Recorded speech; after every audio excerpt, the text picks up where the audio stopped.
गरीब के पेड़ पर जादुई बैंगन। मचलापुर नामक एक गांव था जहां रोहित अपने परिवार के साथ बहुत खुशी से रह रहा था। उसके परिवार में उसकी मां प्रभा, बहन सौम्या और बड़ा भाई राकेश और भाभी नीता थी। रोहित पेशे से किसानी करता था। वह कम पढ़ा लिखा भी था, पर उसका भाई राकेश, उसने शहर जाकर पढ़ाई की थी। इसी बात का उसे घमंड था। वह घमंड उसकी पत्नी में भी था। रोहित अपने खेत में हल चलाकर तपती गर्मी में घर आया ही था कि रोटी बनाते हुए भाभी से कहता है, भाभी, मैं घर आ गया। आज बहुत गर्मी थी, थोड़ा सा पानी दे दीजिए। और खाने में क्या बनाया है? देवर जी, मैं आपकी नौकरानी नहीं हूँ, तो पानी आप खुद पी लीजिए। और खाना मैंने आपके लिए बनाया नहीं है, मैंने सिर्फ राकेश जी और माँ जी का ही खाना बनाया है। बाकी आप अपनी बहन का भी खुद बना लेना, मुझे और भी काम है।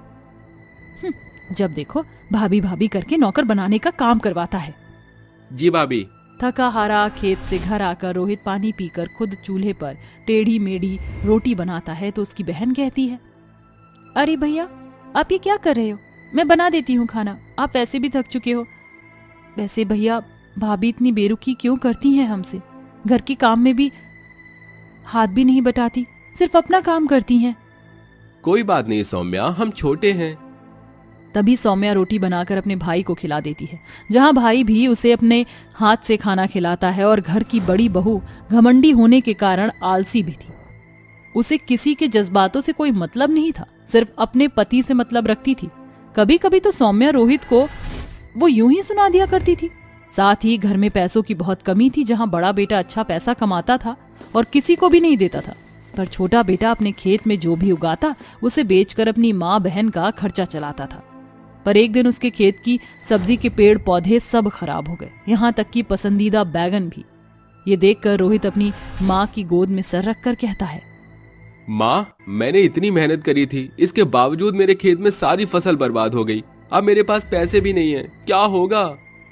चिंता मत कर बेटा, तेरा बड़े भाई पैसे वाला है, उससे पैसे मांग ले और खेत में दोबारा खेती कर, क्या पता कुछ अच्छा हो जाए।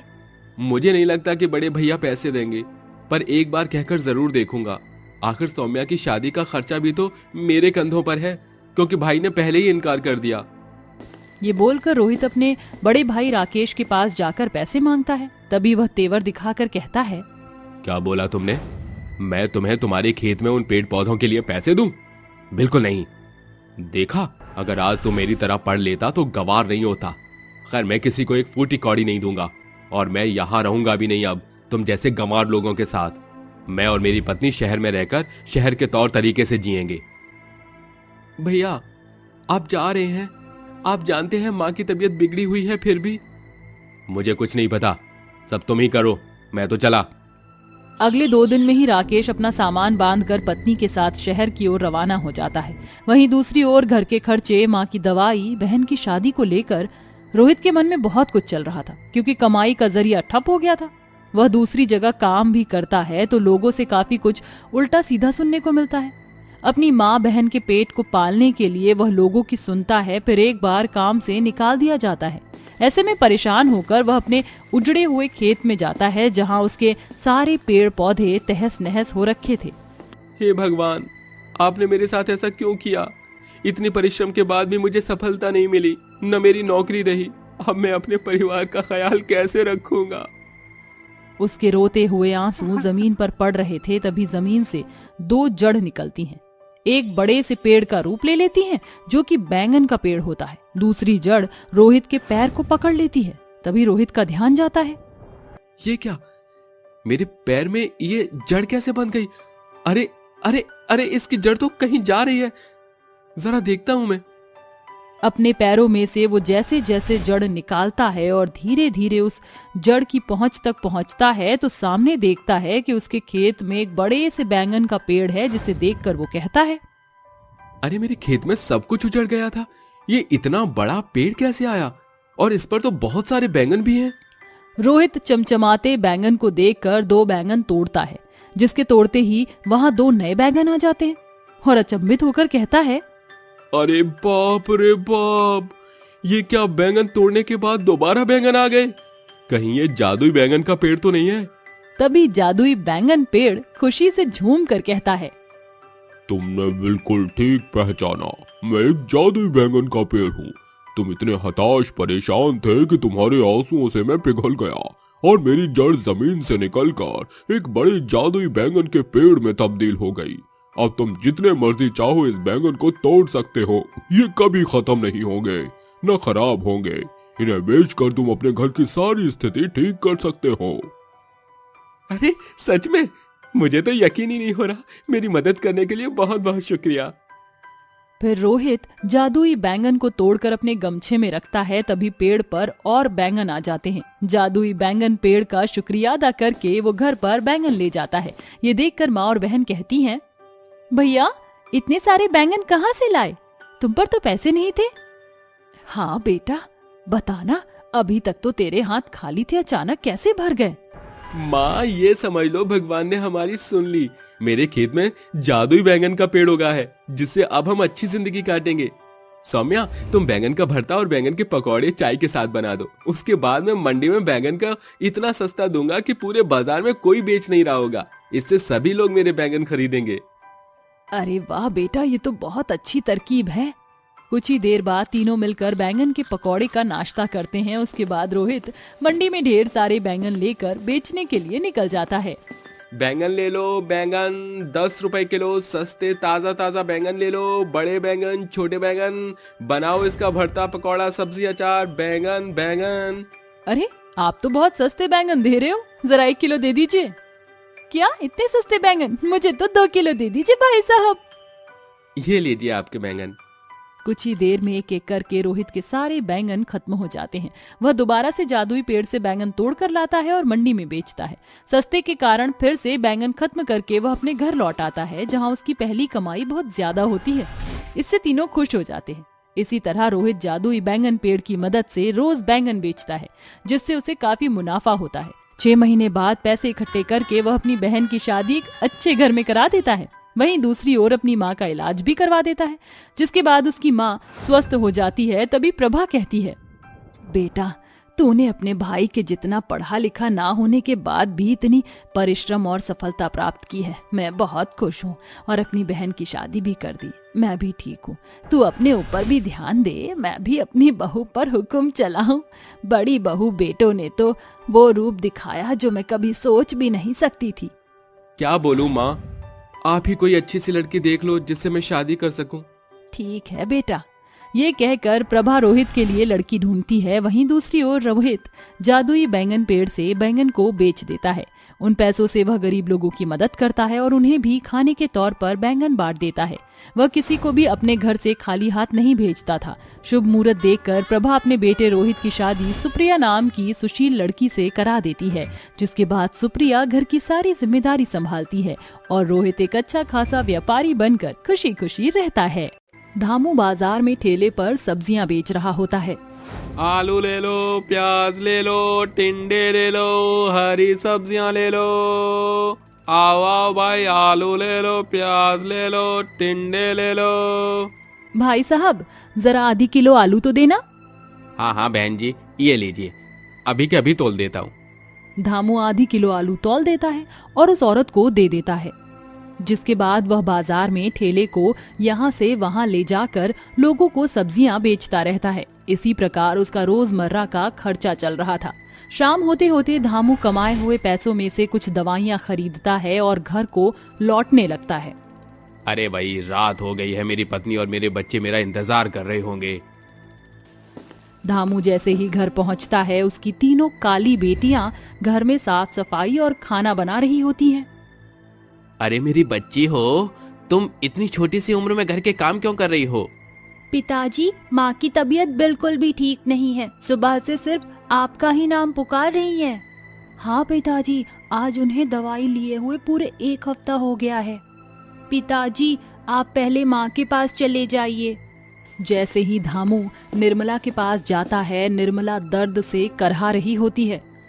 देखिए जी, मेरा कुछ नहीं पता कि मैं कब इस दुनिया को छोड़कर चली जाऊं। हमारी 3 बेटियां हैं, अब आपको उनकी जिंदगी बनानी है। मुझसे वादा करो कि आप हमारी तीनों बेटियों की परवरिश अच्छे से करोगे। मैं तुमसे वादा करता हूँ निर्मला, मैं अपनी तीनों बेटियों की परवरिश अच्छे से करूंगा, लेकिन तुम ऐसा कुछ मत कहो, तुम्हें कुछ नहीं होगा। धामू इतना कह ही रहा होता है कि तभी अचानक से निर्मला की आंखें बंद हो जाती हैं, जिसके चलते धामू बहुत फूट फूट कर रोने लगता है। धामू अपनी पत्नी निर्मला का अंतिम संस्कार कर देता है, जिसके बाद वह सब्जी बेचकर अपनी तीनों बेटियों को पढ़ाने लिखाने का काम शुरू कर देता है। मेरी बेटियों, मैं चाहता हूँ कि तुम अपनी माँ का सपना पूरा करो और पढ़ लिख कर कुछ बनो। मैं तुम्हें किसी काबिल देखना चाहता हूँ। उस दिन के बाद से धामू दिन रात मेहनत करता है और सब्जी बेचने के साथ साथ वह एक फैक्ट्री में काम करना भी शुरू कर देता है। देखते ही देखते कुछ समय बीतने लगता है, जिसके चलते उसकी बेटियां शादी के लायक बड़ी हो जाती हैं। एक दिन धामू फैक्ट्री में काम कर रहा होता है। जिस मशीन में धामू काम कर रहा था, अचानक से वह मशीन खराब हो जाती है और धामू के दोनों हाथ उस मशीन के अंदर आ जाते हैं, जिसके चलते वह बेचारा अपाहिज हो जाता है। पिताजी, पिताजी, ये क्या हो गया आपके हाथों को? पिताजी, ये सब कैसे हुआ और किसने किया? बेटी, इसमें किसी की कोई गलती नहीं है। मेरी ही गलती की वजह से मेरे दोनों हाथ मशीन में चले गए और मैं अपाहिज हो गया। नहीं पिताजी, ऐसा मत कहिए। आपके दोनों हाथ अभी सही सलामत है। हम तीनों बेटियां आपके दायां और बायां हाथ हैं। बेटियों, मैं तुम्हें पढ़ा लिखा तो नहीं पाया, लेकिन तुम्हारी शादियों के लिए मैंने कुछ पैसा जोड़ा है। तुम शादी करके अपना घर बसा लो।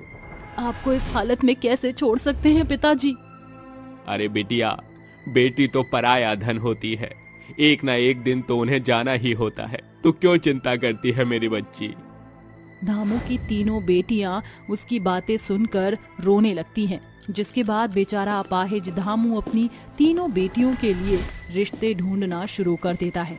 लेकिन कई कोशिशों के बाद भी उसे अपनी बेटियों के लिए कोई अच्छा रिश्ता नहीं मिल पाता, क्योंकि उसकी बेटियों का रंग सांवला था। अरे भाई साहब, क्या बताएं तुम्हें, आजकल कोई भी काली या सांवली लड़कियों से शादी नहीं करना चाहता। सबको तो अपने घर में गोरी बहू चाहिए। जैसे पंडित जी, मैं अपनी तीनों बेटियों की शादी अच्छे घर में करना चाहता हूँ। उसके चलते मुझे जितना दहेज देना होगा मैं वो भी दे दूंगा। अच्छा, ऐसी बात है।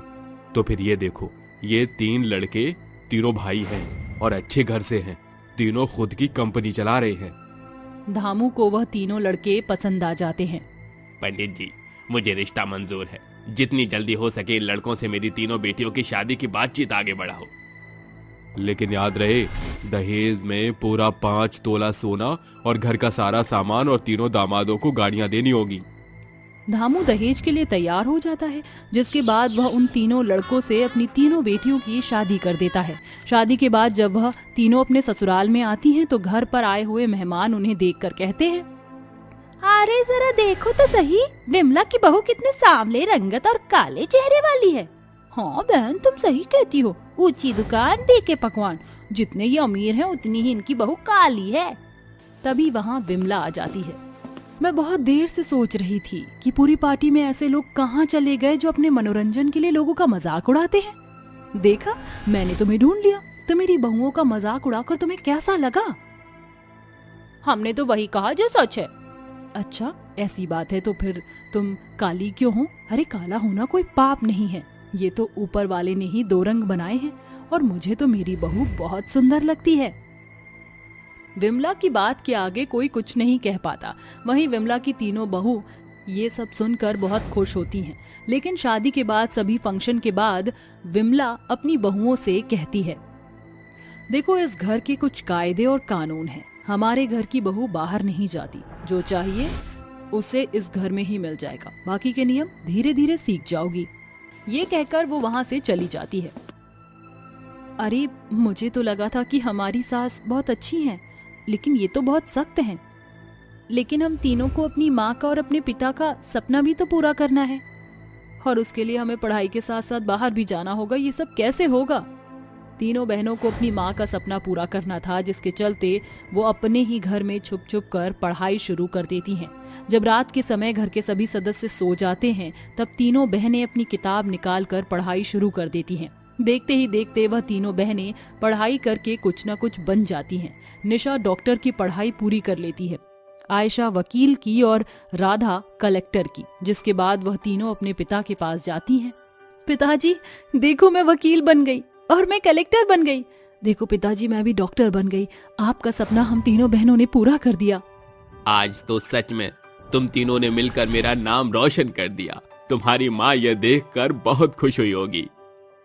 तभी वहां अचानक से विमला अपनी कुछ बिगड़ैल सहेलियों को लेकर पहुंच जाती है, जिसे देखकर निशा, आयशा और राधा तीनों बहुत डर जाती हैं।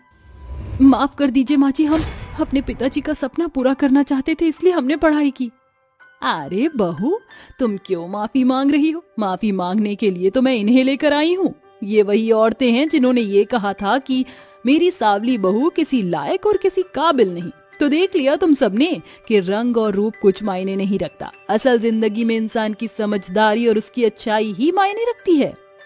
हाँ विमला, तुम सही कहती हो, हमें माफ कर दो। हमें तुम्हारी बहुओं के बारे में ऐसा नहीं कहना चाहिए था।